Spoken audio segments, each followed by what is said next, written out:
5.000 metros abaixo da superfície, no breu total, uma fonte misteriosa de oxigênio foi descoberta.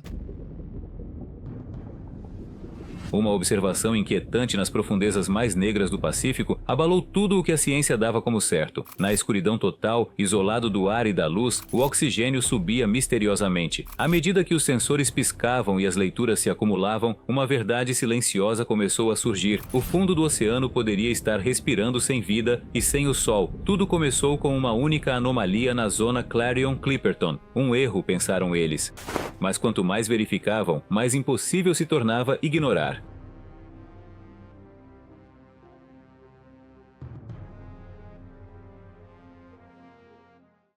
Uma leitura impossível.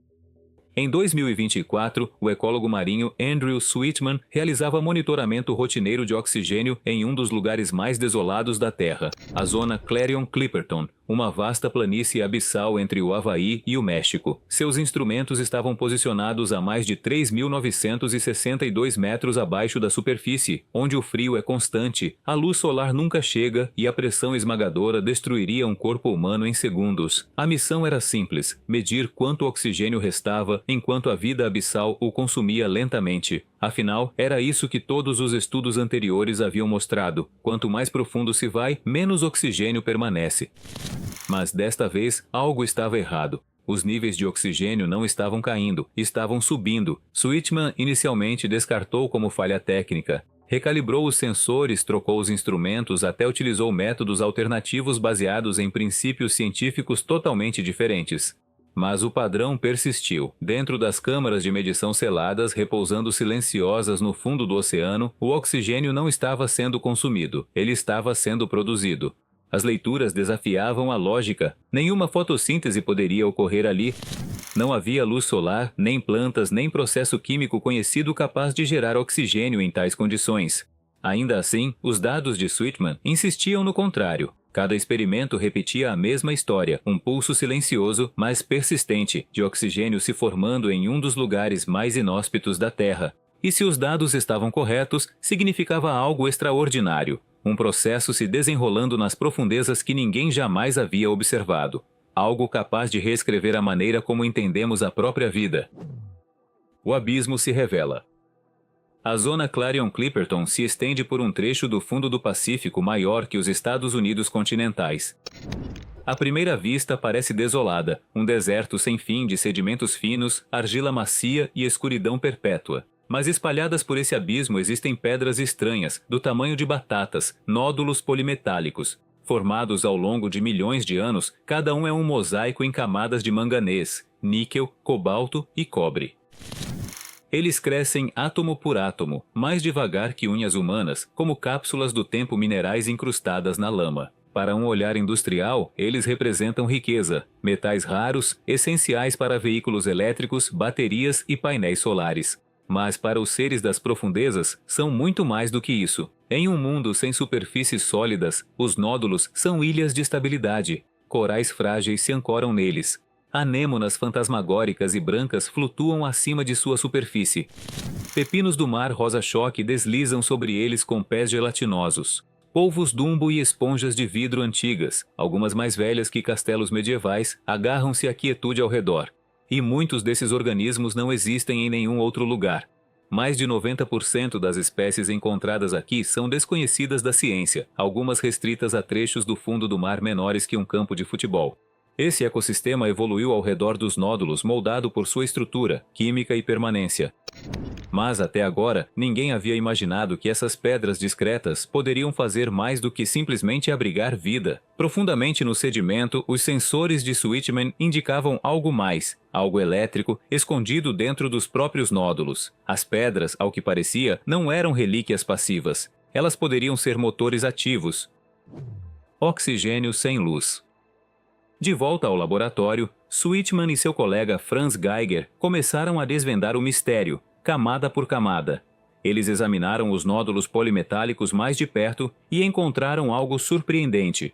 As pedras estavam gerando tensão elétrica, não na teoria, mas na prática. Sua composição metálica em camadas, manganês envolvendo níquel e cobalto, funcionava como ânodo e cátodo de uma bateria. Em alguns casos, um único nódulo produzia quase 0,95 volts, pouco abaixo da saída de energia de uma pilha.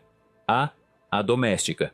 Não se tratava de um erro nos instrumentos. Os nódulos, há muito descartados como curiosidades geológicas, estavam funcionando como baterias naturais, e quando múltiplos nódulos se agrupavam no fundo do mar, a tensão aumentava imitando baterias conectadas em série. Sweetman e Geiger propuseram uma hipótese ousada. As correntes elétricas produzidas por esses nódulos estavam dividindo moléculas de água do mar por eletrólise, liberando oxigênio no processo. Totalmente sem luz solar, sem fotossíntese, sem vida. Foi uma revelação que desafiou a história conhecida sobre a origem do oxigênio respirável na Terra. Durante décadas, os cientistas acreditaram que as cianobactérias foram os primeiros organismos a produzir oxigênio, começando há cerca de 2,7 bilhões de anos e transformando a atmosfera do planeta. Mas essa descoberta sugeria algo ainda mais antigo. Se pedras ricas em metais vinham produzindo oxigênio silenciosamente por reações eletroquímicas muito antes das cianobactérias existirem, a vida pode ter surgido não por causa da biologia, mas ao lado da geologia. Quando os achados de Sweetman foram publicados na Nature Geoscience em meados de 2024, a comunidade científica reagiu. Alguns pesquisadores saudaram como uma mudança de paradigma, outros alertaram contra conclusões precipitadas, mas uma coisa ficou clara: se o oxigênio pode ser criado na escuridão, em um mundo como o nosso, talvez ele possa surgir em qualquer lugar, seja sob o mar ou sob o gelo de luas distantes. Além dos nódulos. À medida que a pesquisa de Sweetman repercutia no mundo científico, outro estudo, publicado apenas um ano antes por uma equipe da Universidade de Tóquio, ofereceu um paralelo surpreendente. Em outro trecho do fundo do mar, pesquisadores estudavam basaltos vulcânicos, as rochas negras deixadas por antigas erupções subaquáticas. Esses basaltos não eram apenas restos inertes do tempo geológico. Quando submersos em água do mar, geravam suas próprias correntes elétricas. Diferente dos nódulos polimetálicos, essas rochas basálticas formavam campos geoelétricos por um mecanismo distinto, reações redox em sua superfície, impulsionadas por gradientes de minerais dissolvidos e temperatura. Os campos eram sutis, mais mensuráveis e, mais importante, criavam energia suficiente para sustentar vida microbiana, sem qualquer acesso à luz. Alguns cientistas acreditam agora que esses campos geoelétricos podem reproduzir as condições nas quais a primeira vida na Terra surgiu, alimentando o metabolismo de organismos primitivos em um mundo sem Sol. Em conjunto, as descobertas sugerem algo ainda mais profundo. O oceano profundo não abriga apenas uma fonte de energia fora da biosfera. Ele pode conter muitas, em diferentes ambientes geológicos, desde nódulos ricos em metais até basaltos vulcânicos. A crosta terrestre parece produzir silenciosamente energia e até oxigênio por processos puramente físicos, sem necessidade de luz solar, sem envolvimento biológico, apenas química, pressão e tempo.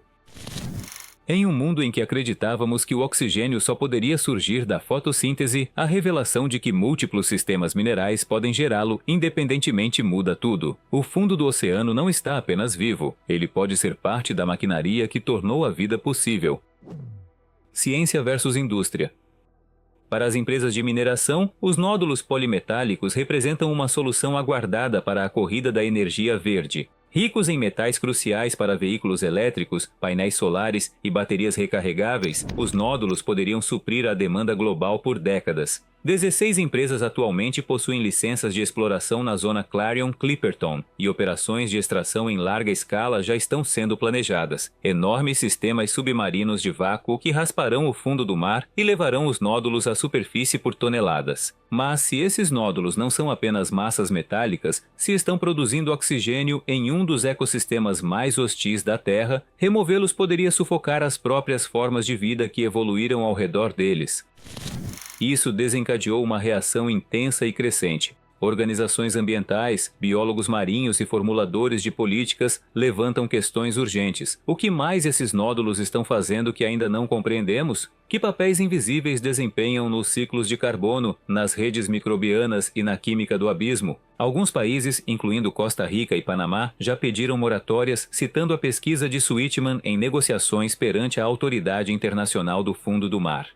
Enquanto isso, as críticas à hipótese do oxigênio sombrio se intensificaram. Céticos argumentam que a tensão é baixa demais para a eletrólise, ou sugerem que a interferência microbiana não foi completamente descartada. A equipe de Sweetman respondeu a algumas dessas preocupações, esterilizando as câmaras com cloreto de mercúrio, e ainda assim, o oxigênio continuou a se formar. Agora, com o apoio da Unesco e 2 milhões de libras de financiamento da Nippon Foundation, Sweetman está lançando uma expedição de 3 anos para retornar ao abismo em 2026. Desta vez, ele levará sensores personalizados, projetados para detectar hidrogênio, verificar interações geoquímicas e determinar se o oxigênio sombrio é uma anomalia local, ou parte de um sistema global que acabamos de começar a enxergar. O que ainda não sabemos. Apesar de séculos de exploração, o Oceano Profundo continua sendo a região menos compreendida do nosso planeta. Cientistas costumam dizer que sabemos mais sobre a superfície da Lua do que sobre as planícies abissais sob nossos próprios mares. A descoberta do oxigênio sombrio, confirmada ou não, revelou o quanto ainda permanece misterioso nas profundezas. Antes, acreditávamos que o oxigênio era domínio da luz solar e das plantas verdes. Agora, enfrentamos a possibilidade de que a Terra sempre tenha abrigado motores alternativos, rochas e minerais, dividindo silenciosamente a água do mar na escuridão, sustentando ecossistemas que nunca precisaram do céu. Se isso for verdade, muda não apenas a história da sobrevivência da vida, mas também sua própria origem. E ainda assim, o tempo está se esgotando. Enquanto cientistas preparam instrumentos e expedições para investigar, a indústria avança para extrair o que brilha, muitas vezes sem saber o que sustenta. A questão já não é se Sweetman está certo, mas se nossa curiosidade pode se mover mais rápido do que nossa exploração. Sob quilômetros de mar esmagador, a Terra pode ainda estar sussurrando os segredos de seu primeiro fôlego. Antes de rasgarmos o silêncio em busca de metal, talvez devêssemos ouvir. Se você acredita que alguns mistérios merecem proteção, compartilhe este vídeo, inscreva-se para receber atualizações do profundo e faça sua voz fazer parte da pausa.